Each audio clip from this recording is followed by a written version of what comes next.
Welcome back to Diecast Wars, the first Wars. We are now in Group H. This is the last group stage of the first Wars, meaning by the end of this episode, we will have all 16 of our first Wars quarterfinalists, and we've already got a massive lineup already, but 4 are left, all desperate to make their way through to the next round of the competition.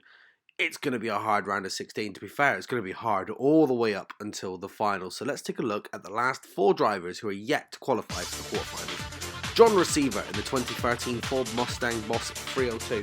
John originally wasn't in this competition. He was called up as a reserve to take the place of Caleb Holson inside his McLaren 720S. Can John go one step further? Matthew was in the Cyber Speeder, just like Tony Stevenson before him. This car was put through on what we call a pity vote. Unfortunately, the car hasn't got much power in it, but it's still got another battle in it yet. It will be one of the seeds in the second Wars. Fan favourite Jordan Jarvis in the McLaren P1, another member of Turbo Junkies going down that track. His brother Asa Jarvis has already qualified for the quarterfinals in the Mini Cooper S Challenge. Can the Jarvis Jr. make his way through to the quarterfinals?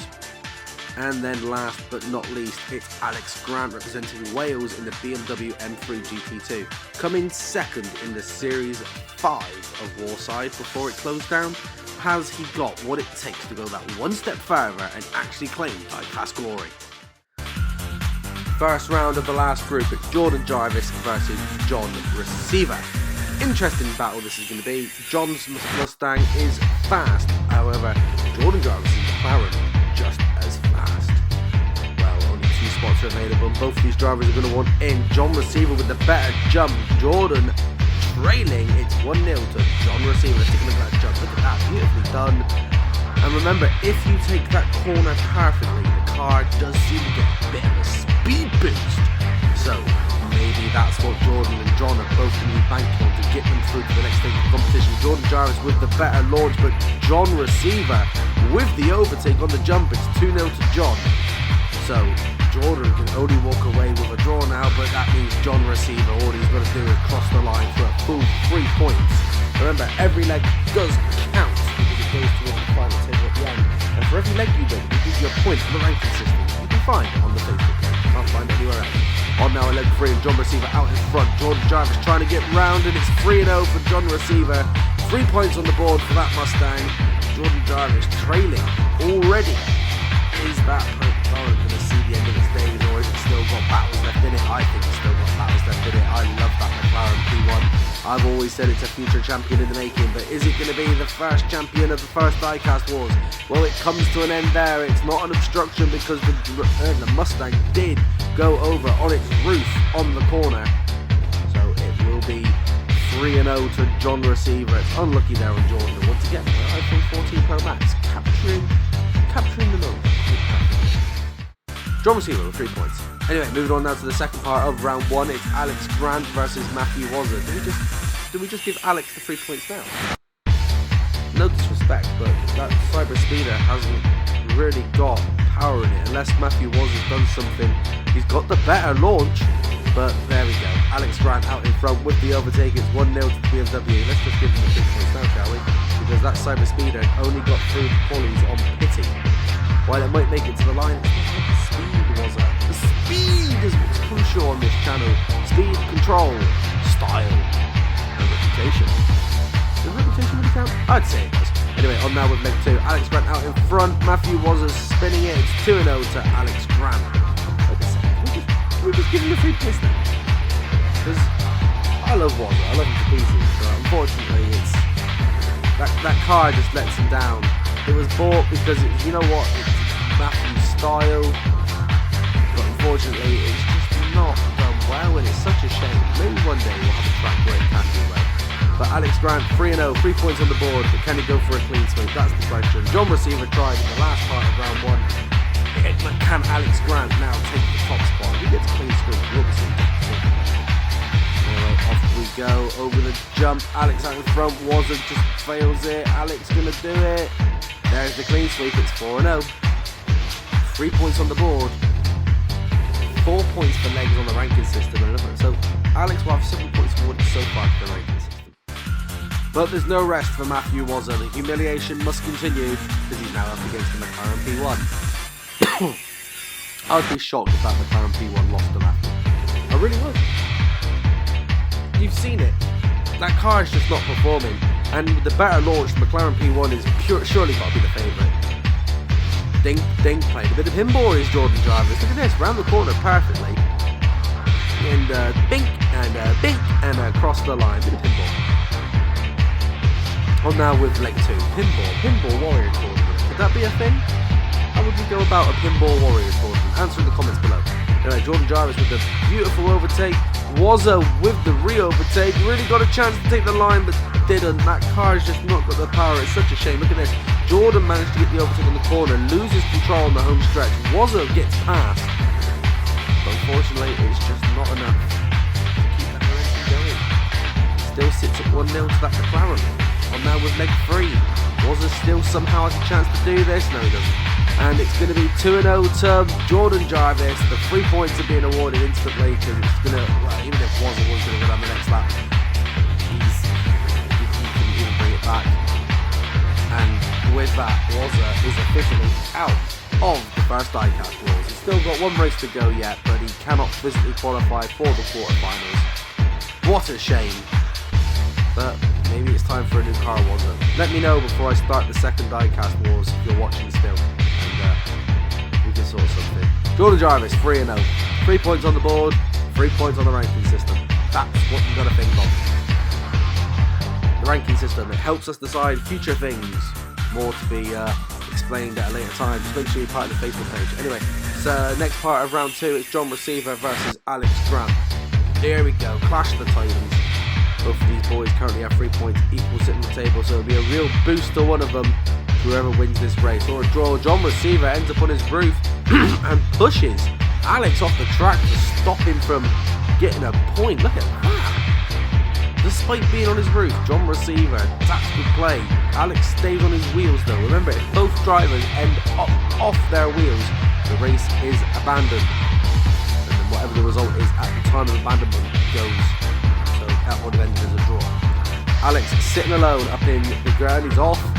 Over the jump, he's going round the corner, he's got his wheels stuck and it's still 0-0. As you can see, Guido and Luigi there trying to get John's car fixed. And as you can see, we do have 2 new garages on the straight. We've got a gold garage and we've got a peachy coloured. Anyway, on the leg 3, it's still 0-0. Still all to play for. John rolls his car, Alex has come off again and it'll be 0-0 going into the final leg. John's got to sit another leg out. So Alex with the opportunity to still get 3 points here. Such a shame for John. He did really well in his qualifiers. Really well in his first round of the group stage. Going up against the runner-up from Warside in their latest series. Well, it should be our latest series. But like I said, Warside don't exist no more, people. It's time to stop living in the past. The Diecast Wars have begun. But Alex Grant crosses the line on lap 4. And gets his 3 points and his bonus point, only completed 1 leg though on that ranking system. So as it stands, Alex Grant is top of the group, then it is John Receiver, then it is Jordan Jarvis, and unfortunately Matthew Wazza has no chance of qualifying. So Alex is pretty much guaranteed a spot through, but if Jordan Jarvis can win this, he's still in with a chance, depending if John Receiver bottles it against Matthew Wazza. Alex knows he's through, but he's going to be wanting to go for that grand clean sweep. Well, it's not going to be a grand clean sweep, it's just going to be a clean sweep. Clean sweep is if you beat all 3 of your drivers. Grand clean sweep is if you beat all 3 of your drivers and you win all 12 of your legs. Only Chris Lowley has achieved that in the group stage. Alex unfortunately can't achieve that, but he is going for the group Grand Slam. He is now currently 1-0 up. Jordan Jarvis on the back burner. He'll be desperate to get across. If Jordan loses here, John Receiver will automatically go through. It's 2-0 now to that BMW. Jordan needs a draw, and then he needs to hope John Receiver bottles it in his race. Jordan really crossing the line there. I think the momentum in that McLaren just went. Such a shame. One of the All-Stars, but Alex is an upright, is going to be an all-star at this rate. And it's 3 points. There's the clean sweep. Jordan Jarvis is eliminated from the competition. meaning that it's Matthew Wazza and Jordan Jarvis that fall at this stage. John Receiver, you can hear him breathing a sigh of relief all the way from Jack, John and Katie Racing, but he knows no matter what the result now in his race in a moment, he is through, and he will be through as the group runner-up. And there we go, look, Jordan Jarvis on the last corner, rolling his car. Boosh. And scram. 4-0. Beautifully done, and it's such a shame. But Jordan will be back in the second year. We haven't seen the last of him. Turbo Junkie is still one of our most successful teams on this channel. And then the final race of the group stages goes to John Receiver and Matthew Wazza. I think we know how this is going to go. I don't think we really need to explain who's going through the winner here from this round, I should say. Alex Grant, no one can top him. He's going through his group winner. John Receiver, all he's got to do is cross the line, and that's pretty much it. Wazza has managed to cross the line this time. Doesn't count, unfortunately, for him. He's got to cross the line first for the leg to go in his favour. John Receiver, 1-0 up. On now with leg 2. John now going to be just trying to go and get as many points as he can for that ranking system. Over the jump, round the corner. John Receiver gets that speed boost by the looks of it, kind of drifting off the line. But look at this, comes around it perfectly, but starts to drift. Did he get that speed boost he was hoping for? But he did. Moving on now to leg 3. Wazza can only get a draw somehow. He's got to hope. Over the jump, he's making a jump at least. John Receiver, 3-0 and 3 points. Like I said, it's unfortunately Wazza, that car is not designed for this track. Maybe in a future board, maybe the slightly speeder will have its day, but not in this tournament, unfortunately, buddy. Moving on now to leg 4. John Receiver going for a clean sweep in this round by the looks of it. Over the jump, gets the mid-air overtake, and there's the 4 points. Wazza still crossing the line. It's too little, too late, unfortunately, Wazza, and he didn't cross the line in front of anyone. So it does mean that Alex Grant and John Receiver will take the last 2 positions in the group stages. Alex Grant is the group winner and John Receiver as the group runner-up. But that does mean that at long last, the 16 spots in the quarter-finals has been taken. Here's confirmation on your table with Alex Grant is first with 9 points, John Receiver is 6, Jordan Jarvis 3, Wazza with nothing. But here's our quarter-finalists in full. Matthew Wazza from New Zealand, Dan Harron from the US, Paul Spade from the US, Eric C from Mexico, Benny Carlson from Sweden, Bob Sim from the US, Jim D from the US, and Aisha Jarvis from England.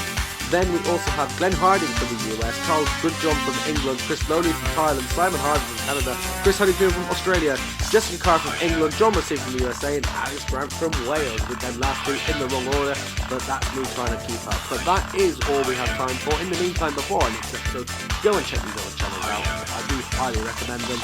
They put a lot of effort into their videos, and they are big players in the Diecast community. But that's what we have time for in the next episode that we will have, which is, I don't know what day it is, time of recording this, but our next episode does mean it is the quarter-finals. The rules do change ever so slightly, so make sure you like and subscribe so you're back in time for the next stage, which is the quarter-finals of the Fast Wars.